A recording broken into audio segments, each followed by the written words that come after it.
Hey everybody, it's me, Grandmaster Phil, the funniest unfunny guy on the planet. Comedic genius barring none. Presidential candidate for the year 2024.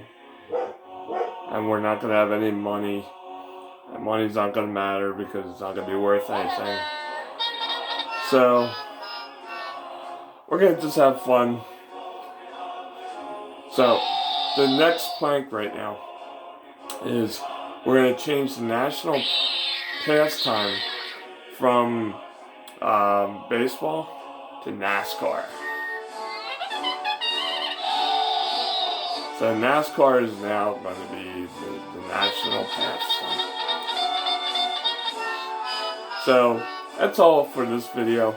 And remember, in 2024, the rate we're going, money's not going to matter. So, what the heck? Let's just have some fun out there and relax.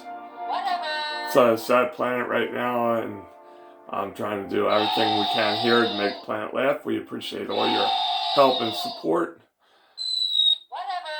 And just smile and laugh often, my friends. And be safe.